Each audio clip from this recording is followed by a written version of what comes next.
Guys, VZ back with another video. About to get right into it. Make sure you like, comment, subscribe, and watch every video I post because it's very important in today's society. As my cat is meowing. Stop meowing, please. Yeah, let's get right into it. Let's go.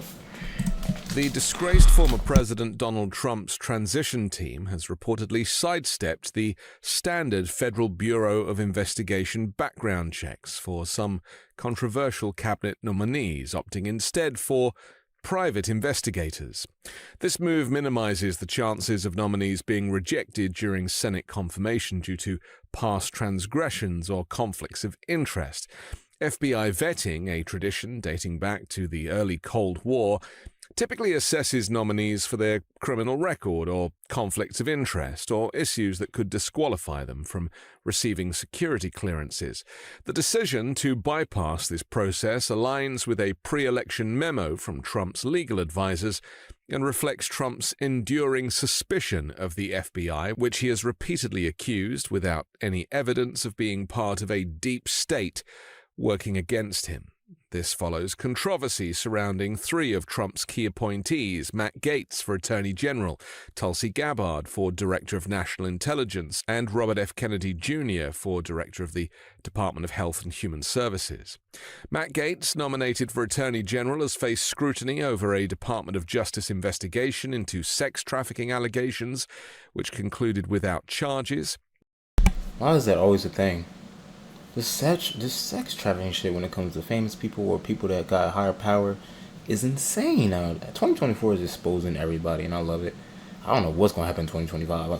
I don't know whether I'd be excited or not. I don't know. Additionally, a related House Ethics Committee inquiry was halted when Matt Gaetz resigned, effectively delaying its report. Calls for it to be released have been rejected from the House Speaker, Mike Johnson. Tulsi Gabbard, Trump's pick for Director of National Intelligence, has been criticized for alleged ties to the Kremlin and pro-Russian rhetoric, potentially complicating her ability to access sensitive national security information. She, of course, would be responsible for preparing the president's daily security briefing, which famously Trump never read when he was president last time, saying if there was something important, they would tell me about it. RFK Jr., leading the Department of Health, has publicly discussed past struggles with drug addiction, raising questions about his suitability for the role, not to mention his vaccine skepticism and the conspiracies that he spreads about vaccines generally. It remains unclear which nominees have been exempt from FBI scrutiny. It is just remarkable that this is something that can be sidestepped at the will of the president-elect. Gaetz, an outspoken critic of the FBI, recently reaffirmed his hostility on social media, calling for the abolition of agencies like the FBI and the Bureau of Alcohol, Tobacco, Firearms and Explosives. He wrote, "We ought to have a full court press against this weaponized government that has been turned against our people." Refusing an FBI background check doesn't entirely preclude vetting. Senate-led reviews can be conducted, though investigators may face limitations if nominees do not consent to provide information. Background checks are essential for nominees to gain the security clearance needed to handle classified information. The Attorney General, for example, must have clearance to oversee federal law enforcement effectively. And this is what ultimately will make America less safe under a Donald Trump administration, because our foes are fully aware of these individuals, their vulnerabilities, and their unscrupulous connections. Trump, it seems, will probably override the standard vetting process by directly ordering security clearances for his appointees, as he did during his first presidency. Notably, a whistleblower disclosed that Trump granted security clearances to around 25 individuals whose applications were initially flagged for national security concerns. And of course, one might question how the president-elect himself qualifies for his role in office, considering he himself is a convicted felon, a business fraudster who went bankrupt 6 times, and of course an adjudicated rapist. Bankrupt 6 times is diabolical. I mean, obviously the rapist part too, but bankrupt 6 times? Jesus Christ, what a criminal. That shit is insane. as well as a very public insurrectionist who appeared to enjoy watching his own political coup play out on television.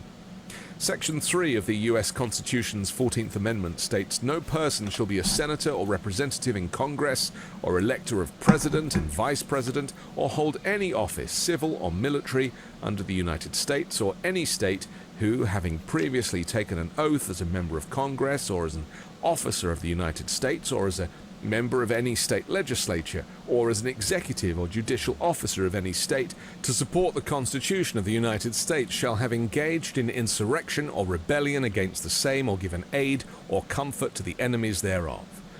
Giving COVID testing machines to Vladimir Putin surely should have disqualified Donald Trump earlier on.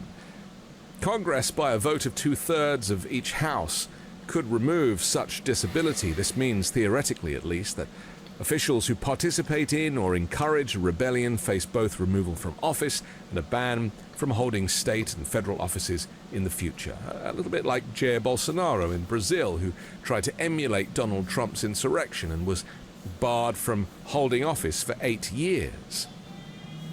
No such luck in America. How disqualification works under the 14th Amendment has never been clear. Yes, an impeachment could disqualify someone from holding public office in the future on 2 conditions: if a court convicts them and if Congress applies such a punishment.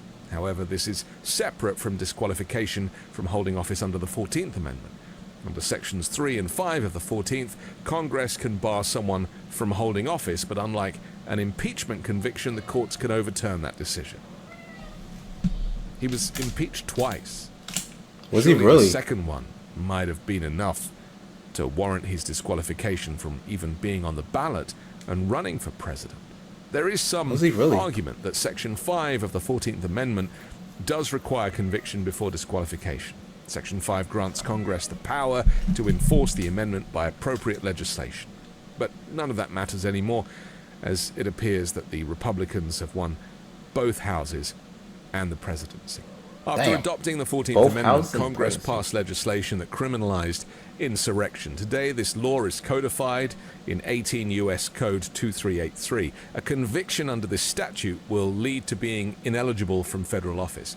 Now, this could form the basis for a Supreme Court ruling that a person not convicted of the crime of insurrection cannot be disqualified under Section 3. To guarantee that this clause could not be used in the case of Donald Trump, though, the Trump-appointed MAGA Supreme Court ruled that he cannot be prosecuted for actions that were within his constitutional powers as president, in the landmark decision recognizing for the first time any form of presidential immunity from prosecution. The justices, in a 6-3 ruling authored by Chief Justice John Roberts, threw out a lower court's decision that had rejected Trump's claim of immunity from federal criminal charges involving his efforts to undo his election loss to Joe Biden in 2020. The 6 conservative justices were in the majority, whilst its 3 liberal members dissented. We conclude that under our constitutional structure of separated powers, they said, the nature of presidential power requires that a former president have some immunity from criminal prosecution for official acts during his tenure in office, John Roberts wrote. The ruling marked the first time since the nation's 18th century founding that the Supreme Court has declared that former presidents may be shielded from criminal charges in any instance, and in addition to Trump's win, shielded him from the multiple legal cases he was being investigated for, including the theft of national security documents, election interference, and the insurrection itself. Proof that friends in high places offer protections for even the most hardened criminals. I'm Anthony Davis. You can find me on the 5-Minute News. Thank you, Mr. Ant. There you have it, man. Donald Trump himself, our soon to become president criminal. Yeah, let me know how y'all feel about this down in the comment section, y'all. Like I said, we're on our way to 1 million subscribers. Of course, times right now are slow on YouTube. For us, as far as politics, because he did become president, there's not a lot going on, but it is at the same time. But make sure you watch every video. Every video matters. Like, comment, subscribe. Like I said, we're on our way to 1 million, man. I love you. I got way more videos to do. Peace and love, baby. We out. My cat is annoying, but I love her. Peace.